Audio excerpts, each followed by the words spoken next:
In Egypt, truths long submerged have been rising to the surface.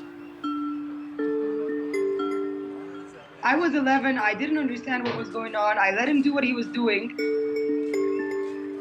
There was also a lot of manipulation involved, a lot of, but look at what you're wearing.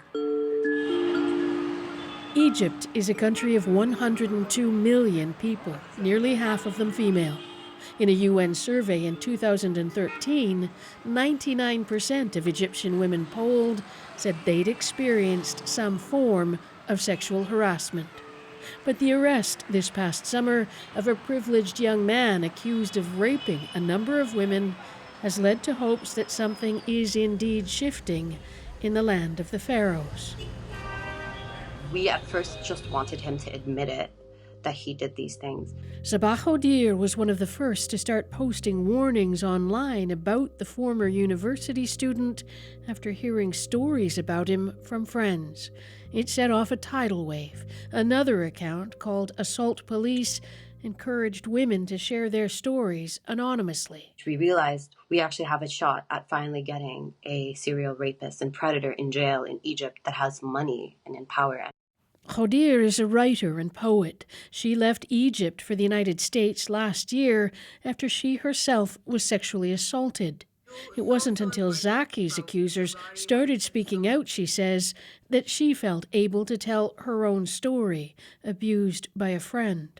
This is a lifestyle that they've lived with forever, where men can do whatever they want, and they can call you a slut or a wife, depending on how they feel about it.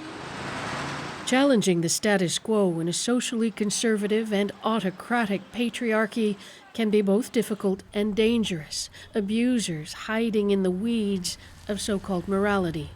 The victims almost always blame. It will be like, oh, he's bad, but you're also wrong. And goodness, you don't want to be wrong, and a woman in the Middle East, because you're not forgiven for being wrong. It's like you don't make mistakes. You're born a mistake, and that's really it. Tahrir Square in 2011, the epicenter of Egypt's Arab Spring. Protesters demanding the fall of former Egyptian strongman Hosni Mubarak. They were heady days, the country balancing on the edge of a potential new dawn. But in the crowds, women were being assaulted, surrounded by groups of men and groped by penetrating hands. That doesn't count as rape in Egypt. Activist Mosen Hassan dedicated herself to helping the victims. We don't have a definition of sexual violence. Until now, the definition of the rape is just about the penetration, so anal rape by sharp objects. Oral rape is not a rape. The online avalanche of women speaking out has been called Egypt's Me Too movement, and there are signs the Egyptian government is feeling some pressure. The parliament has passed a bill to protect victims' identities. Lawyer Nehad Abu Komson points to another rape case authorities are investigating after allegations appeared online.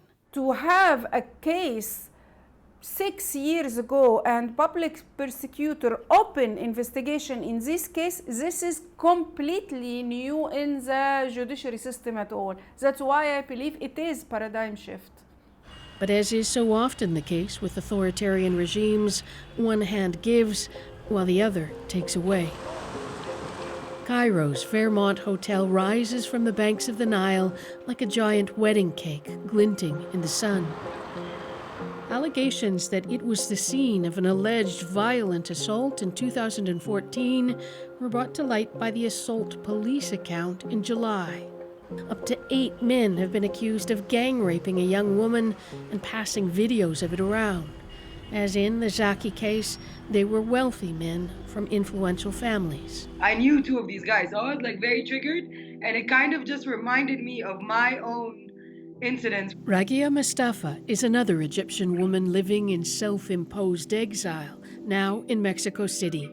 Her molestation at the age of 11 by an older friend who she later became involved with is just one instance of abuse she speaks about. And he has all these screenshots that he's using against me Like, she can't say I groped her if she did this consensually later. No, it's like, no, man, I can.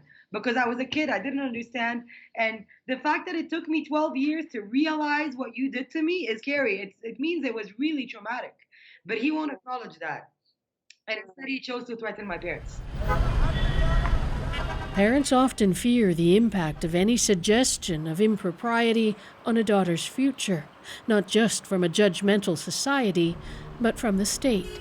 Authorities have arrested 5 of the suspects, again from wealthy and influential families. But they also arrested some of the witnesses, using images from their phones to charge them with abusing Egyptian morals. One young woman subjected to a virginity test. It's insane how much power the government has. The fact that the government can just arrest rape victims and witnesses to a rape just like that on no premise, and no one can do anything about it. New cybercrime laws are also being used increasingly to target and jail female social media influencers. Some have been given 2-year jail terms just for dancing on TikTok. Egyptians know better than most just how quickly dreams of change can disappear. The Arab Spring is yet unrealized. It is a reminder of the long struggle ahead and the dangers that lurk. Margaret Evans, CBC News, London.